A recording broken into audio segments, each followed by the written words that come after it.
Join me on this journey of a Carnotaurus. Every life brings with it its own set of challenges, tribulations, and successes.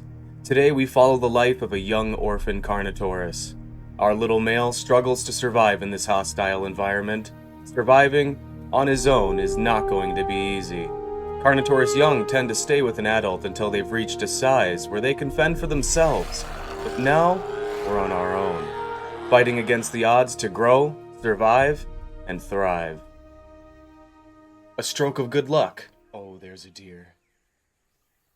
That'll make a great meal for our little Carno. Our starving little Carno has found prey. Oh, it sees us. We've been spotted. Now, can he manage to take it down before he's exhausted himself? Blood has been drawn, and the thought of a fresh meal drives our Carno into a frenzy.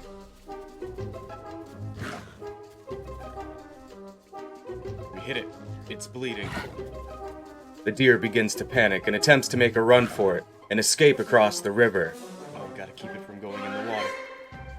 No. Turn around. We nearly lose the deer, but our Carno's keen senses pick up on the deer's trail and delivers the killing blow. We got it!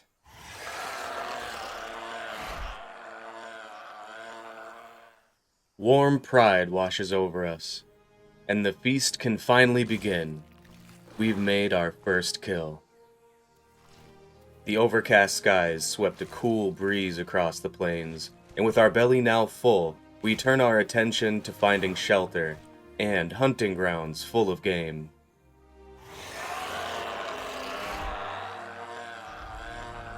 The plains are a dangerous place for a juvenile Carnotaurus. Without any place to hide, they are easy prey for raptors, or even other Carnotaurus that are hungry. Not to mention all of the herbivores that would happily dispatch this Carnotaurus just to have one less thing to worry about in their territory. Oh, a Hipsy. Hipsy's on our diet. They aren't. Nutrition is incredibly important for any juvenile dinosaur. Acquiring nutrients will allow them to grow faster and become stronger in order to defend themselves. Coming over the hill, a dangerous obstacle presents itself: the river. With no Deinosuchus in sight, we make a quick rush to cross, before any gators can get into position to strike. The muddy water of this river easily conceals any approaching dinos below the surface. But our Carnotaurus crosses safely today.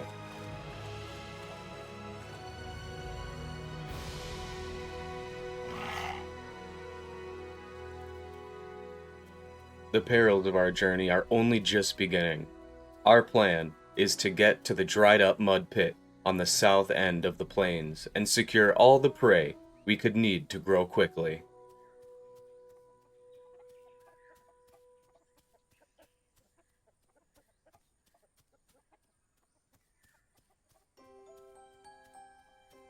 Now, nearing the foot of the southern mountains, we enter contested territory, a popular hunting location for carnivores of all types.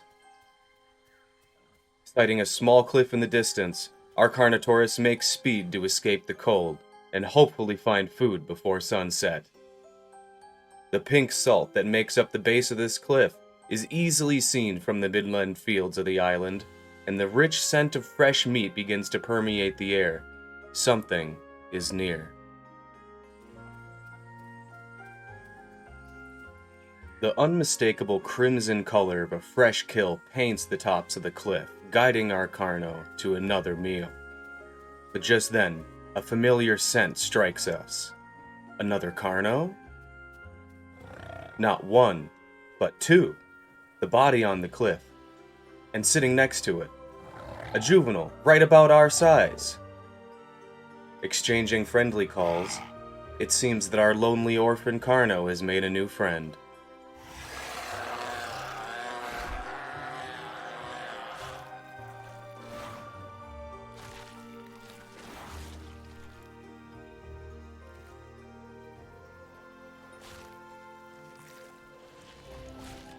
The body is slightly larger than both of us, so it doesn't seem likely our new friend made this kill.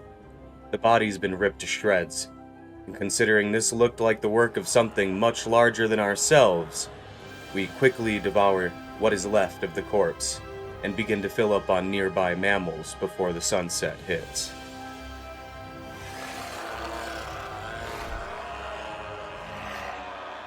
Hunting deer was difficult alone, but now with a partner, we were able to secure plenty of food before the sun finally set. Deer, goats, and even boars, all food that gave our juvie the nutrients it would need for the next leg of its growth cycle. The life of Carnotaurus is hard. It is a large animal and needs to feed frequently to reach its adult size.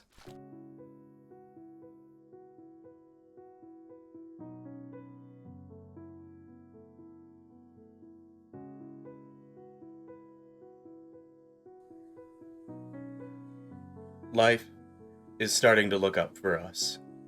Having a friend to watch your back is a big deal. With lots of ground to cover, 2 sets of eyes is certainly better than 1. The quietness of the fields had begun to become nearly deafening. Especially as night had finally come, our 2 Carnotaurus began to become quite wary of all the sounds around them. They started to look for a safe place to bed down for the night, but first, our Carnos had to remember to remain hydrated and stop by the riverbank for a drink. Of course, once again, remaining vigilant of any Dinosuchus that may be lurking in the murky depths.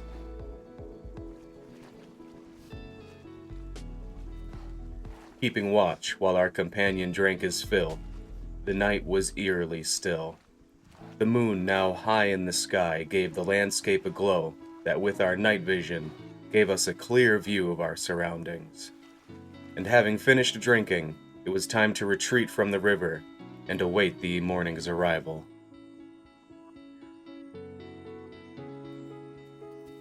Finding a secluded spot in the forest, our Carnotaurus lays down to sleep next to a tall tree, and gets what little sleep he can during the night. When we awake, it's still dark, and our friend is nowhere to be seen. Staying in place, he does eventually return, but is acting rather strange, making a pleading call, which is startling, as in the early morning this is particularly dangerous. Accepting what little rest he was able to get, we set out to find the day's prey. We travel the banks of the river until we're forced to brave the water. The morning's been a bust, and with our arrival at the south waterfall, we've run out of river. Frustrated, our Carnotaurus broadcast, attempting to stir any game that may be hiding nearby.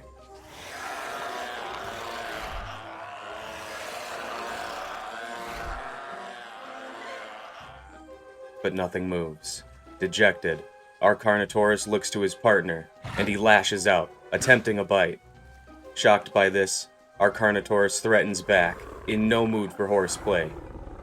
We begin our journey north, backtracking along the river, when we're startled by a charge attack to our back.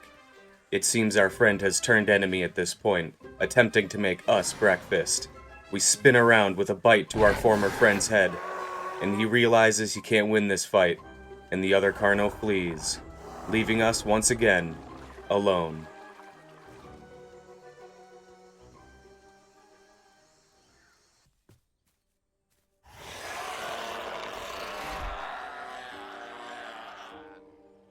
Sometime later, our Carno is broadcasting from the south hills around Oasis. His calls deepened in pitch, and the guttural sounds of an adult can start to be heard. Our Carno is reaching sub-adulthood. He'll now require more food each day as he continues to grow in size. In preparation for the day's hunt, we visit the muddy pit that was once the oasis of fresh water for animals of the island, but has since dried up. Covering ourselves with the mud conceals our scent for the hunt, but also has the added benefit of keeping us hidden from larger carnivores tracking us as well.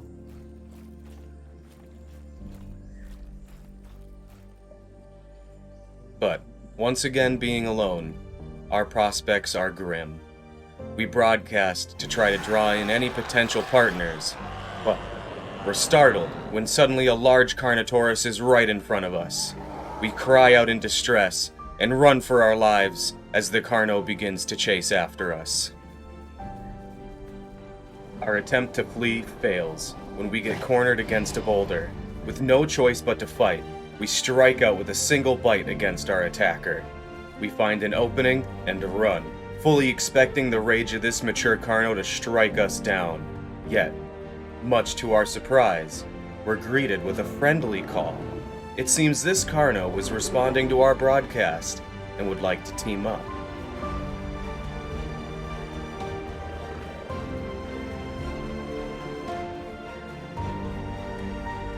We got a big guy to take care of us now. Bendy T. Now, we're under the protection of a larger adult, and we can hunt the plains near Oasis freely, scoring several small kills.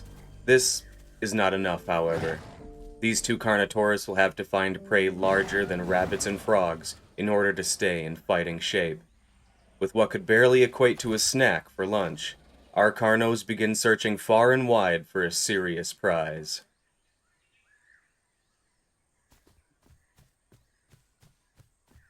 Journeying in a northwesterly direction, our Carno and his new companion begin traveling.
With corpses starting to pile up, scavengers begin popping up on the plains. Pterodactylus, Compsognathus, and even a Pteranodon. Our little Carno stared curiously at the creature, having never seen one up close before. Its brilliant colors standing out against the dull rock it was perched on. Sensing the Pteranodon as a non-threat, our Carnos rest before continuing on their journey. This, however, seems to irritate the impatient Pteranodon, who's anxious to get at the discarded meals left behind. Not too keen on having his meal stolen, our Carnos force the Ptera to fly off.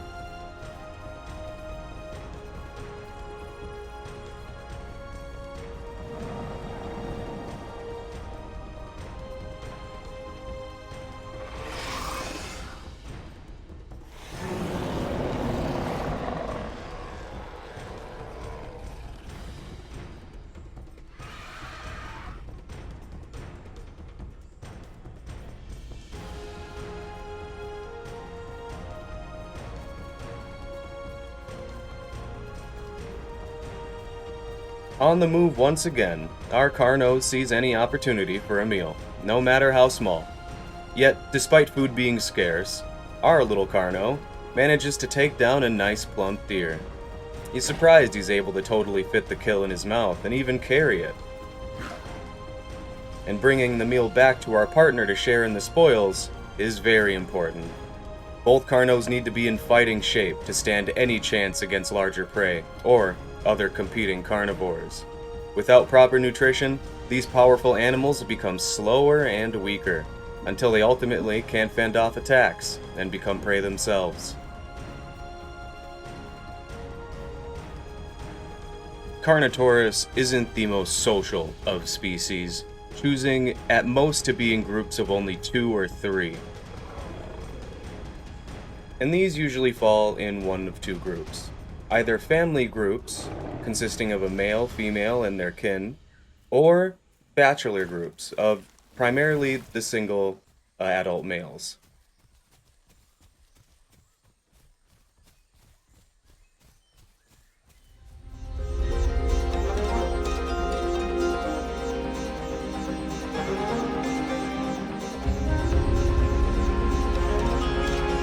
Having traveled a great distance across the island to the northwest plains, our Carnotaurus pick up a scent.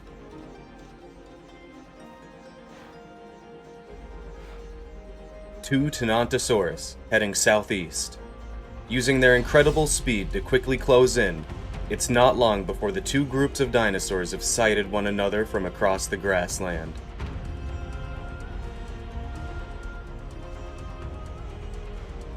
Eager for his first real test, our Carno trots along excitedly.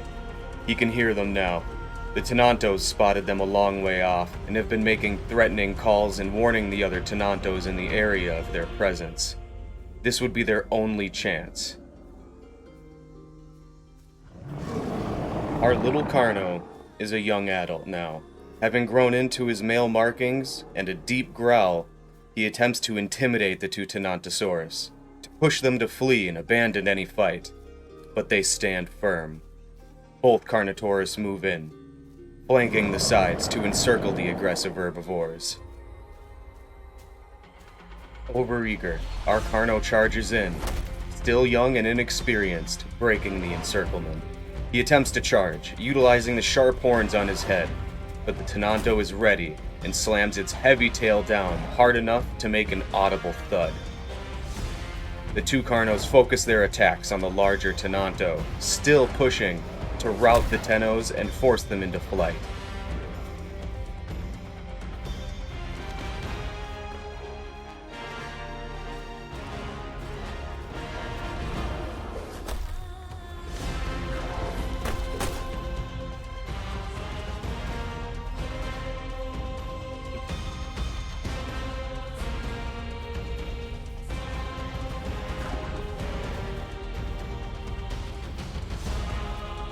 The battle seemed to be going in the Carno's favor.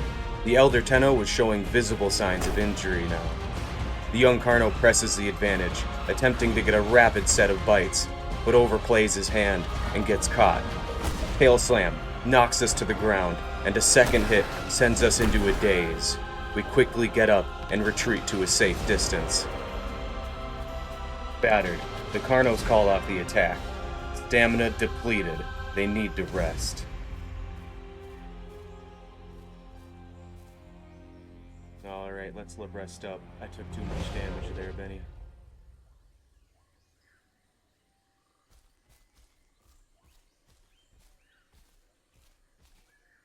After some time has passed, the Carnos, even though they're hurt, saw no choice but to try again. Desperate for food at this point, the Tyrannosaurs have traveled a fair distance away, and it was on the Carnos to follow them. After catching up to the Tyrannosaurs, the Carnos start a final desperate attempt to get food. Both sides took lethal damage during the fight, but even though they all knew that there was no stepping back from here, the Carnos moved in once again. The elder Tyrannosaur still defiant as ever, feeling itself for another round. Having lost the element of surprise once again, the bushes would be the only cover as the Carnos approached their prey.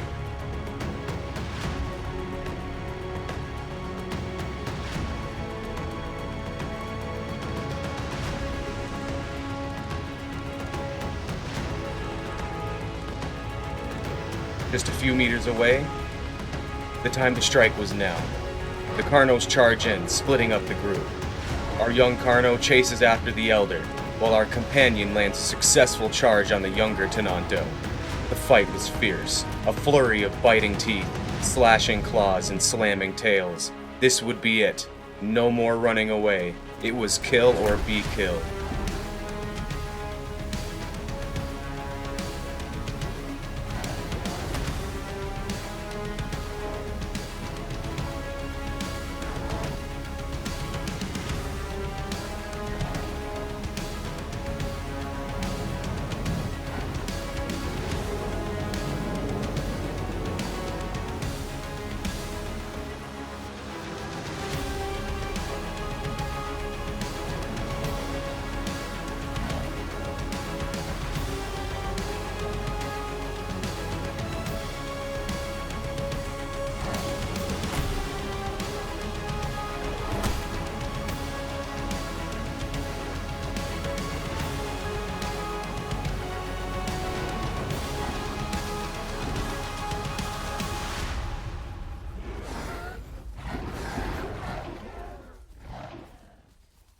Then the situation gets worse. A fatal mistake. Our companion is exhausted and totally out of stamina. He attempts to signal a retreat, but is caught by the young Tenno. Stunned and then kicked across the abdomen, our friend collapses, and panicked, our Carno flees.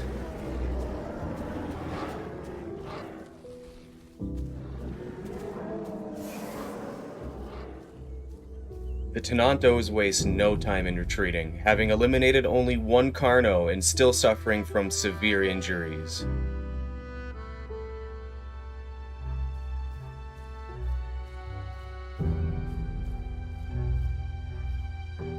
Our Carno watches as the Tenontos leave, his pride and body wounded. Tired, he sits beaten on the hill.